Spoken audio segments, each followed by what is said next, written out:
बिस्मिल्लाहिर्रहमानिर्रहीम। अस्सलाम वालेकुम नादरीन, आप यूट्यूब चैनल देख रहे हैं। मैं इमरान खान हूँ। गिलगित बल्तिस्तान के नताइज जब तकरीबन आ चुके हैं और सूरत काफ़ी क्लियर हो गई है, और अब तक की जो सिचुएशन है उसमें कुछ चीज़ें मैं आपको ऐसी बताऊंगा कि जिनको बिल्कुल नज़रअंदाज किया गया। सबसे पहले पाकिस्तान तहरीक इंसाफ ने गिलगित बल्तिस्तान के नताइज मुस्तरद कर दिए हैं। पाकिस्तान तहरीक इंसाफ के चेयरमैन बैरिस्टर गोहर ने वाज़े तौर पर यह कहा कि जनाब हमें नताइज तब्दील करके हराया गया है। पाकिस्तान तहरीक इंसाफ ज़्यादा सीटें जीत रही थी। 8 सीटों का दावा भी उन्होंने किया कि वहाँ पाकिस्तान तहरीक इंसाफ के हमायत याफ्ता उम्मीदवार जीत रहे थे। नताइज तब्दील कर दिए गए और पाकिस्तान तहरीक इंसाफ हार गई। वाइट पेपर उन्होंने कहा जी हम ज़रूर जारी करेंगे, और कोई एहतजाज, कोई धरना, कोई अवामी रद्द-ए-अमल ये नहीं किया गया, और ये अभी वो कर भी नहीं सकते। सिचुएशन ऐसी है कि पाकिस्तान में एस्टेब्लिशमेंट की जानिब से एक हार्ड स्टेट की पॉलिसी बनाई गई है। जो भी आवाज़ उठाता है या उसे गायब कर दिया जाता है या उसको मारा जाता है, गोली चलाई जाती है। लोग जख्मी अस्पतालों में पड़े हुए हैं। अभी भी आप रावला कोट की सूरत हाल देख लें तो कोई एहतजाज, धरना या अवामी रद्द-ए-अमल नहीं है। लेकिन अगर 2-3 पॉइंट्स के अंदर सारी सूरत हाल को बयान किया जाए कि गिलगित बल्तिस्तान के इंतखाबात में हुआ क्या और नतीजा क्या निकला, तो नंबर 1 तो यह है कि इमरान खान या कैदी नंबर 804 वो जेल में बैठकर भी भारी है, यानी इमरान खान का वजन कम नहीं हुआ। सियासी नुक्ता नज़र से वो अभी भी बहुत मजबूत आदमी है कि गिलगित बल्तिस्तान जैसे एरिया में बगैर किसी कंपेन के उनकी पार्टी को मौका नहीं दिया गया, फिर भी उन्होंने पूरे इलेक्शन में अपनी एग्जिस्टेंस शो की है, और उनको हटाने के लिए काफ़ी कुछ करना पड़ा एस्टेब्लिशमेंट को और मौजूदा जमातों को। यानी जमात इस्लामी के जो सराजुल हक है उन्होंने बात ठीक की थी कि एक खिलाड़ी के हाथ पीछे बांधकर आप उसके चेहरे पर मुक्के मार रहे हैं और बिलावल आपको शर्म आनी चाहिए, तो ये बात ठीक है। पीपल्स पार्टी और पीएमएलएन को खुला मैदान दिया गया पीटीआई को बाहर करके, और उसका उन्होंने फायदा भी उठाया। तो अब जेल में बैठकर इमरान खान काफी भारी है। उसे बाहर निकालने का रिस्क इस सिचुएशन में तो ना एस्टेब्लिशमेंट ले सकती है ना हुक्मरान ले सकते हैं। नंबर 2 ये है कि एस्टेब्लिशमेंट अभी तक अपनी रविश पे पूरी तरह कायम है। यानी एस्टेब्लिशमेंट ने यह फैसला किया था कि पाकिस्तान तहरीक इंसाफ को सियासत नहीं करने देनी, इमरान खान साहब के लिए कोई गुंजाइश नहीं होगी, तो वो दिखाई दे रहा है। किसी किस्म की गुंजाइश उन्होंने पाकिस्तान तहरीक इंसाफ या इमरान खान के लिए नहीं छोड़ी, बल्कि उन्होंने उन लोगों को जो अवाम के अंदर ज्यादा मकबूल नहीं थे खुला मैदान बनाकर दिया और उनको मतलूबा नताइज भी लेकर दिए। नंबर 3, नवाज शरीफ साहब के लिए एक बहुत बड़ा झटका है कि बतौर लीडर ऐसा लगता है कि वो अब फारिग हो चुके हैं। उन्होंने एक इलेक्शन जो है उसकी सरबराही की आकर 2024 में 8 फरवरी का इलेक्शन था, और मियाँ साहब ने कई महीने तक उसके लिए मेहनत की, लेकिन मियाँ साहब का इलेक्शन का बेड़ा गर्क हो गया। मियाँ साहब को कोई कामयाबी नहीं मिली, बल्कि उनकी अपनी सीट भी चोरी की है, सब जानते हैं। वो मतीउल्लाह जान कहते हैं लास्टिक की शलवार पहना दी मियाँ साहब को, बात ठीक है। इसके बाद जो है नवाज शरीफ साहब का जो लीडर का एक किरदार था वो लगभग खत्म हो चुका है। उन्हें कुर्बानी देनी पड़ेगी, मियाँ साहब को काफी कुछ खोना पड़ेगा अगर दोबारा वो लीडर बनना चाहते हैं तो। कम से कम हुकूमतों से कुर्बानी देनी पड़ेगी और जिद्दोजहद में अपने आप को लाना पड़ेगा, वरना मियाँ साहब के साथ देखें, वफाक में आपकी हुकूमत होती है तो आप आधे से ज्यादा इलेक्शन गिलगित बल्तिस्तान में और कश्मीर में जीत जाते हैं, अगर आपके पास वफाक में हुकूमत है तो। और ये एक ऐसी हकीकत है जिससे हम भाग नहीं सकते। आपके पास फेडरल गवर्नमेंट है, आपके पास वफाकी वज़रा हैं, आपके पास कश्मीर की और गिलगित बल्तिस्तान की वजारत है, तो आप आधे से ज्यादा इलेक्शन जीत जाते हैं। तो आधे से ज्यादा जीता हुआ इलेक्शन भी नवाज शरीफ साहब वहां पे जाके खुद नहीं जीत पाए। इसका मतलब यह है कि नून लीग के लिए सबसे बड़ा धचका है इन इंतखाबात में कि खुला मैदान भी मिला, अंपायर भी साथ थे, कोई साथ भागने वाला भी नहीं था, फिर भी मियाँ साहब नहीं जीत पाए, बल्कि रोध होकर वहां से वो चले गए, बल्कि उनको भेज दिया गया। अब नाज़रीन, पाकिस्तान तहरीक इंसाफ क्या गिलगित बल्तिस्तान में हुकूमत बनाने की पोजीशन में थी? तो जवाब है कि जिस दिन इलेक्शन हुए और ये इलेक्शन के नताइज अगर बिल्कुल दुरुस्त भी आते तो भी पाकिस्तान तहरीक इंसाफ, जो अब मैंने सारी इंफॉर्मेशन इकट्ठी की है अलग अलग जर्नलिस्टों से बात करके, मकामी लोगों से बात करके, तो पाकिस्तान तहरीक इंसाफ हुकूमत बनाने की पोजीशन में नहीं थी। ये जरूर है कि पाकिस्तान तहरीक इंसाफ का मैंडेट छीना गया है, लेकिन ये इसको आप 8 फरवरी 2024 से कंपेयर नहीं कर सकते। वो आप ज्यादती करेंगे, आप तारीख के साथ भी ज्यादती करेंगे। 8 फरवरी को जिन लोगों के साथ जुल्म और ज्यादती हुई, आप उस इंसिडेंट के साथ भी ज्यादती करेंगे। आप एस्टेब्लिशमेंट को एक जवाब देंगे और वो ये कहेंगे देखो जी गिलगित बल्तिस्तान में भी ये रो रहे हैं और ये 8 फरवरी को भी रो रहे थे। नहीं, जो डकैती पाकिस्तान की तारीख में 8 फरवरी 2024 को मारी गई ना इलेक्शन में, वो दोबारा नहीं मारी गई और उसका कोई मुकाबला नहीं है। हाँ, उसका एक तसलसल है जिमनी इंतखाबात की सूरत में, जिस तरह वो छीने गए वो एक अलग बात है, लेकिन 8 फरवरी का कोई दूसरा नेमुल बदल नहीं है जो कार्रवाई उस दिन डाली गई। यहां पे ना एस्टेब्लिशमेंट ने कुछ नई चीजें सीखी हैं गिलगित बल्तिस्तान के इलेक्शन में।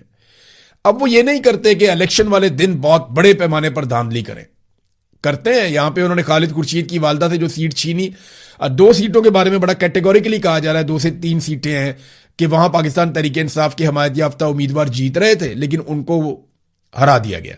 लेकिन ये 2-3 सीटें अगर मिल भी जाती तो पाकिस्तान तहरीक इंसाफ की हुकूमत नहीं बन रही थी। ये बात आप ज़हन में रखें, अगर 8 या 9 सीटें पाकिस्तान तहरीक इंसाफ जीत भी जाती तो हुकूमत बनाने के लिए 12 सीटें चाहिए थी। उस सूरत में पीपल्स पार्टी और पीएमएलएन मिलकर हुकूमत बना लेते, किसी और को भी शामिल कर लेते। तो पाकिस्तान तहरीक इंसाफ का मैंडेट जरूर छीना गया लेकिन उस पैमाने पर नहीं जिस तरह 8 फरवरी 2024 को छीना गया था। यह बात आप ज़हन में रखें। अब इस मरतबा मैंडेट जो छीना गया उसकी असल वारदात इलेक्शन वाले दिन नहीं डली। इलेक्शन वाले दिन होने वाली धांधली भी धांधली है लेकिन असल धांधली हुई इलेक्शन से पहले, जब पाकिस्तान तहरीक इंसाफ को दौर से बाहर कर दिया गया। इनके लोगों को अगवा किया गया, इनके लोगों को मारा कुटा गया, इनके लोगों को गिरफ्तार किया गया, इनके लोगों को हरासा किया गया, इनके लोगों को सूबा बदर किया गया, इंतखाबी निशान वाला मामला हो गया, जिसके साथ मिलकर इन्होंने किया उससे भी छीन लिया, फिर इनके वोटरों को हरासा किया गया, वोटर लिस्टें तब्दील की गई, बहुत सारी धांधली। यानी अगर आप धांधली का 80% कहें तो वो इलेक्शन से पहले हो गया था।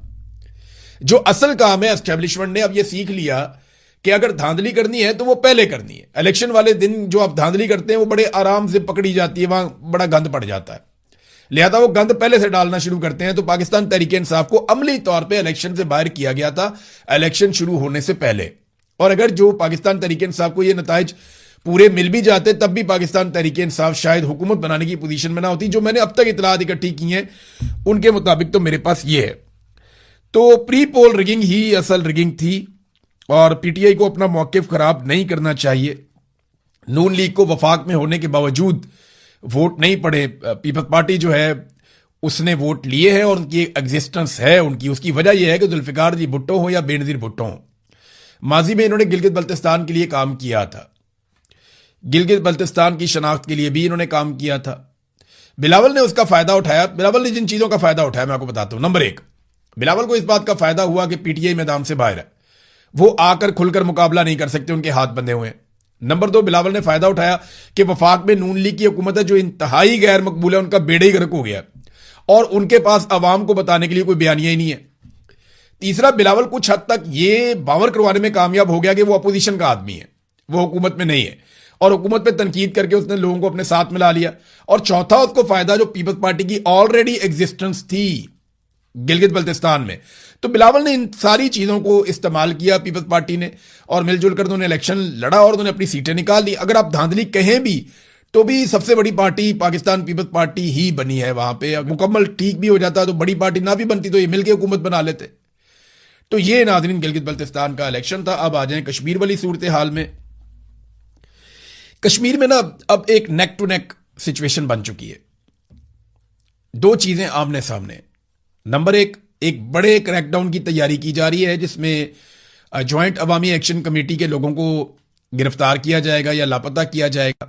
उनसे जुड़े हुए जितने मेन लोग हैं जो करता धरता हैं अलग अलग बाजारों में अलग अलग इलाकों में, उनको गिरफ्तार किया जाएगा, उनको हिरासत में लिया जाएगा और बड़े पैमाने पर गिरफ्तारियां होंगी, जबरी गुमशुदगियां भी होंगी। ये चीजें आने वाले दिनों में सामना करना पड़ेगा। जो सहाफी वहां खबरें देते हैं, देखें बहुत सारे सहाफी जो है वो सिस्टम के साथ चलना पसंद करते हैं और अगर उनके दिमाग और दिल में ये बात होती भी है कि ये गलत हो रहा है तो वो बहुत शुगर कोटेड किस्म की खबर देते हैं जिसका कोई फर्क नहीं पड़ता। तो वो मैनेज कर लेते हैं। ऐसे माहौल में रह रहे के सहाफी ये सीख लेते हैं कि उन्होंने सर्वाइव कैसे करना है। लेकिन वो सहाफी जो डिजिटल मीडिया पे हैं या कहीं और हैं तो वो जब खुल के बात करते हैं तो उनकी भी लिस्टें हैं, उनके ऊपर भी छापे मारे जा रहे हैं। 3 ऐसे जर्नलिस्ट हैं जिनके घरों पर छापे मारे गए हैं आजाद कश्मीर में। सोराब बरकत को पहले ही गिरफ्तार कर लिया गया है। सोराब बरकत के ऊपर इल्जाम क्या है कि जनाब जो कलदम तंजीम करार दी गई है उसके हवाले से ये खबरें दे रहे थे। देखिए यहां तो तालिबान के इंटरव्यूज चलते रहे पाकिस्तान में जब जरूरत होती है, तो दहशतगर्दों के इंटरव्यूज पाकिस्तान में चलाए जाते रहे हैं जब जरूरत होती है। तो सहाफियों को गाड़ियों में भर के वहां छोड़ दिया जाता था, तालिबान आके ले जाते थे, वो इंटरव्यूज करते थे, वो इंटरव्यूज मीडिया पे चलते थे जब जरूरत होती है। तो ये कोई तरीकाकार नहीं है कि आप जब दिल करे आपने कह दिया जी आप कलदम है, इसके बाद अगर ये कहीं भी नजर आ गए या इससे पहले का भी किसी का इंटरव्यू है तो उठा के उस पर पर्चा दे दो, उसको अंदर कर दो। अब 4 दिन का मजीद सोराब बरकत का भी रिमांड हो गया है। तो मैं आपको बता रहा था कि मुकाबला अब दो चीजों के बीच में, एक बड़ा क्रैकडाउन है और उसके मुकाबले में 9 जून की कॉल है।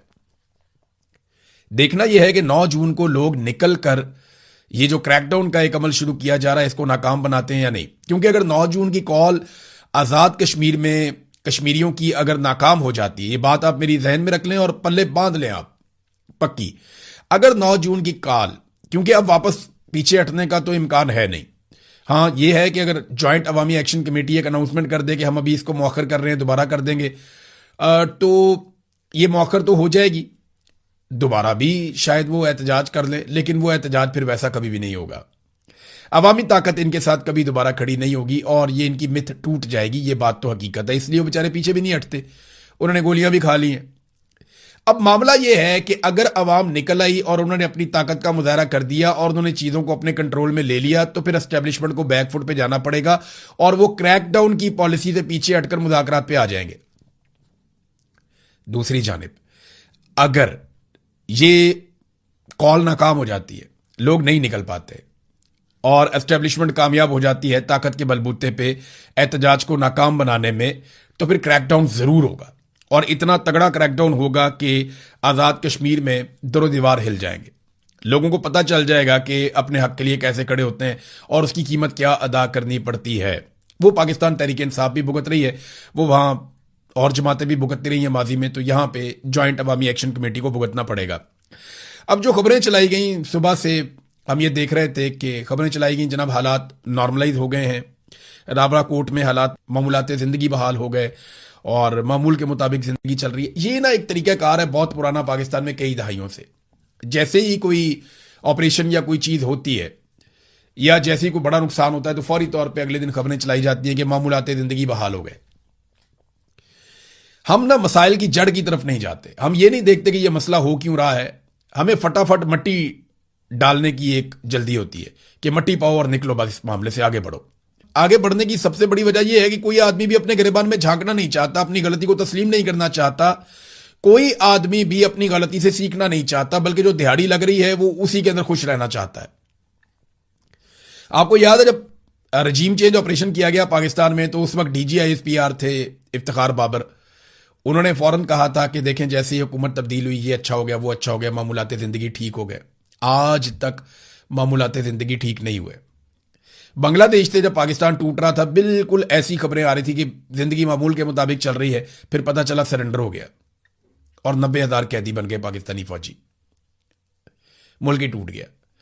बुगटी को जब कत्ल किया गया तो अकबर बुगटी के कत्ल के बाद ऐसी ही खबरें चलवाई गई कि बलूचिस्तान में मामूलात जिंदगी बहाल हो गए, चीजें बिल्कुल नॉर्मलाइज हो गई, बाजार खुल गए। आज तक इतने साल गुजर गए, बलूचिस्तान नॉर्मलाइज नहीं हुआ, 10,000 अफराद वहां पे जान से चले गए।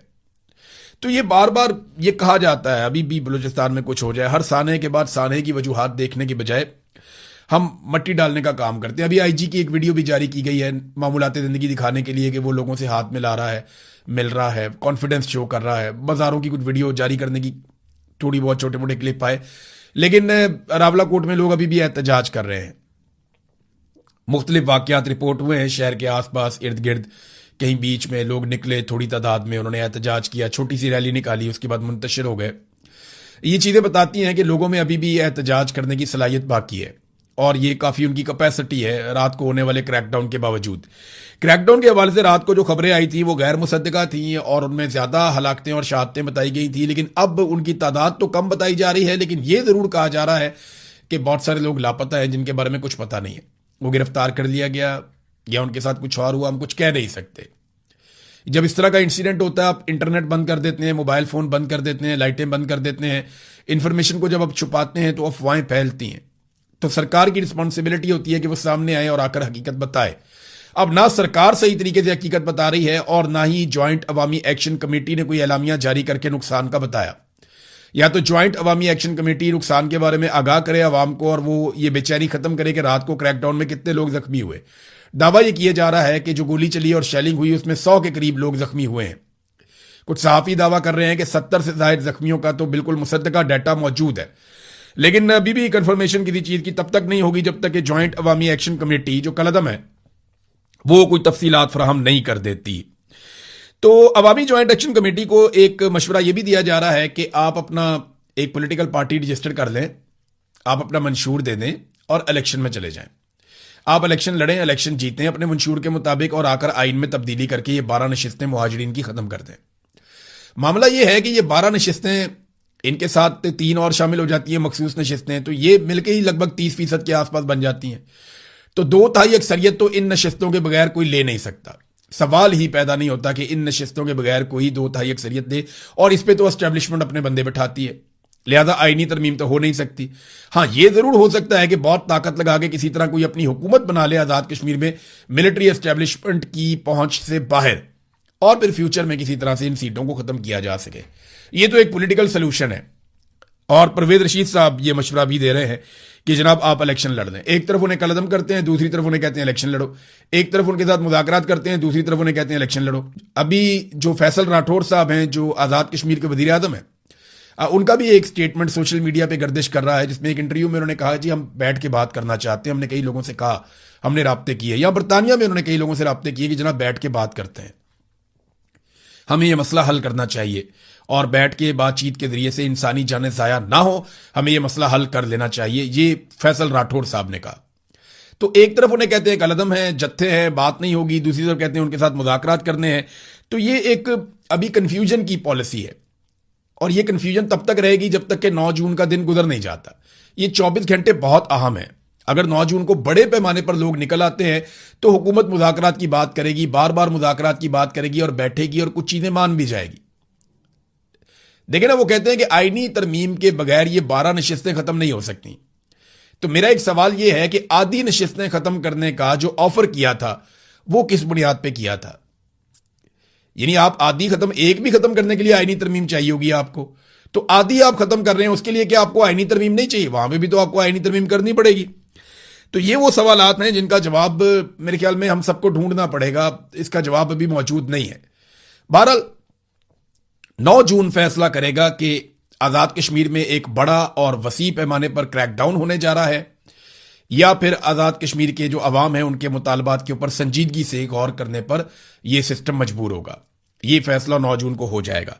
अब नाजरीन आ जाए, थोड़ा सा इंटरनेशनल एक इशू है। वहां पे ईरान और इसराइल के बीच में दोबारा लड़ाई हुई है। ईरान ने इसराइल के ऊपर इल्जाम लगाया कि वो जंगबंदी की खिलाफ वर्जी कर रहा है, बार बार लबनान पे अटैक कर रहा है। उन्होंने पहले वार्न किया, उसके बाद उन्होंने मिसाइल चला दिए। ईरान के मुताबिक उन्होंने इसराइल को काफी नुकसान किया है। इसराइल के मुताबिक उन्होंने मिसाइल इंटरसेप्ट कर लिए हैं और वो बच गए हैं, जबकि इसराइल ने ईरान के ऊपर वापस हमला किया और फिर मिसाइल चला दिए। ईरान ने फिर एक और लहर मिसाइलों की चला दी। तो ईरान और इसराइल के बीच में एक तरह की जंग की कैफियत बनी हुई है, जबकि अमेरिका इस लड़ाई से अपने आप को बाहर रख रहा है। उन्होंने ईरान को भी कहा कि बस काफी हो गया, अब आप बंद करें, और इसराइल को, नेतन्याहू को डोनाल्ड ट्रंप ने पैगाम दिया कि तुम भी जंगबंदी की तरफ जाओ और लड़ाई ना करो। सिचुएशन यहीं पे अभी तक रुकी हुई है। आलमी मंडी में फिर तेल की कीमतें ऊपर नीचे हो रही हैं, और पाकिस्तान के अंदर जो हुक्मरानों की और अवाम की दिल की धड़कनें तेज हो रही हैं, क्योंकि दुनिया में कुछ भी होता है ना, सबसे ज्यादा इंपैक्ट पाकिस्तान में आता है, सबसे ज्यादा रोला पाकिस्तान में डाला जाता है। अभी बजट की तैयारी है। भारत पीपल्स पार्टी को जो मिल गया उसके बाद ऐसा दिखाई देता है कि पीपल्स पार्टी अब 28वीं तरमीम हो, बजट हो या कश्मीर के मामलात हो, हर जगह पे पूरी ताकत से वो खड़ी हो जाएगी एस्टेब्लिशमेंट के साथ, और उन्हें किसी किस्म का कोई एतराज नहीं होगा। अब तक के लिए इतना ही। अपना ख्याल रखिएगा, अपने इस चैनल का भी।